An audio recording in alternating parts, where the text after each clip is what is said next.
But I've got to say, it's great pleasure that I say we're joined now by Tailz drummer Matt Blackout. Matt, welcome to the show. Hey, man, how are you doing? Nice to have you on the show, man. And it sounds fantastic. Do you know Jared, by the way? Have you met Jared? I have met Jared. I must confess, I meet a lot of people, obviously, at shows and things, so it's difficult to put faces to names. But I have met him, and obviously I'll make sure that I do spend some time with him the next time we meet up. Fantastic. Now then, the band itself, I mean, I've seen the pictures.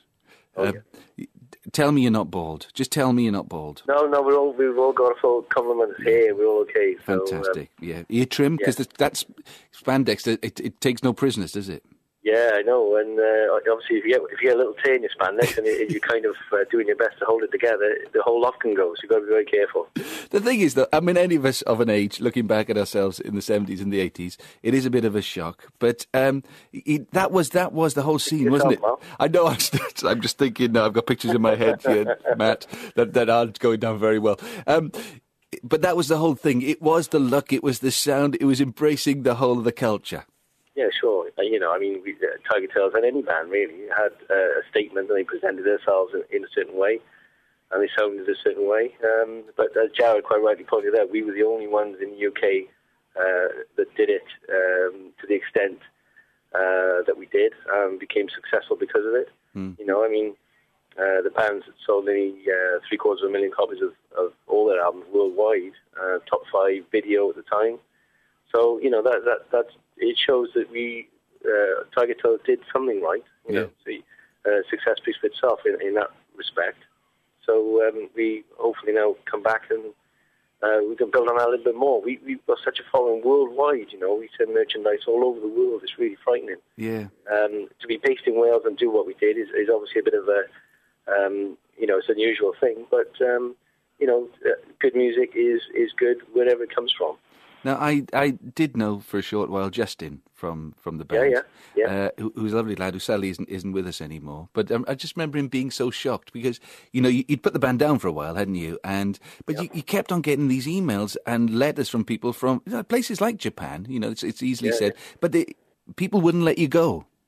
Well, I think this is it, and it's funny that a lot of it seems like 15 years just hasn't happened. It's as if Bezerk came out a couple of years ago, and we're still carrying on the legacy of what that started, really. So all that interim period of all those bands that sort of came after the bands we liked, such as Motley Crue, Poison,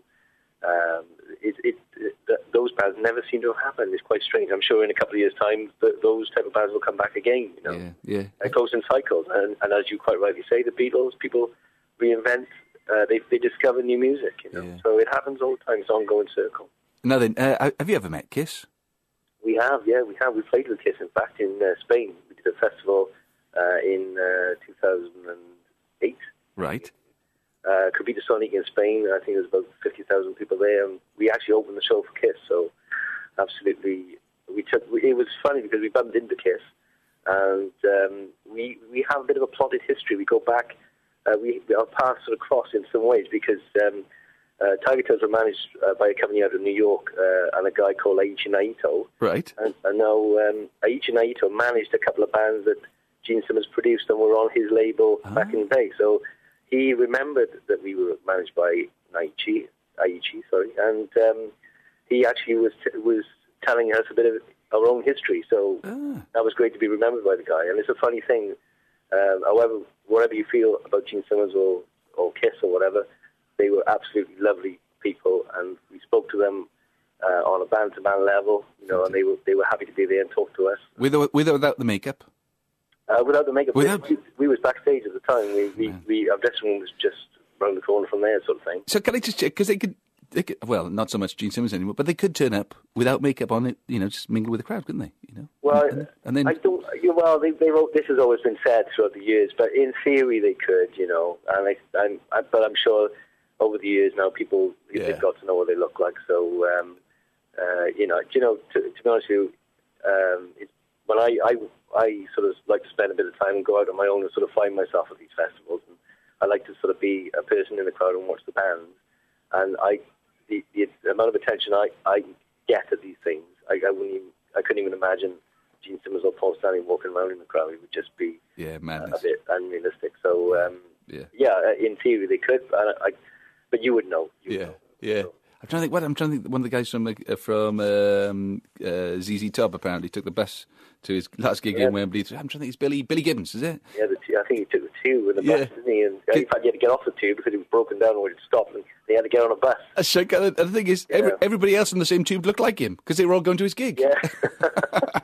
Well, that says a lot for the way that Billy Gibbons thinks about himself, doesn't he? He's prepared to do it. And that is absolutely fantastic. And it's a funny thing because these people we've met along the way, and they're just normal people, and they absolutely most people are very personable. At that level, they've gone through all the nonsense that people lower down go through, and they've come out of it as winners, and they got nothing to prove. So they are just nice, pleasant people. They understand what they mean to their fans, Fantastic. Okay, Matt Blackout, great to have you on the programme tonight. Pleasure. The drummer from Tailz.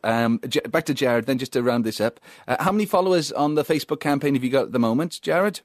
We're just running under 800 people. Just under 800, so it's doubled in a week, which is good news. Have you tried to contact KISS yet?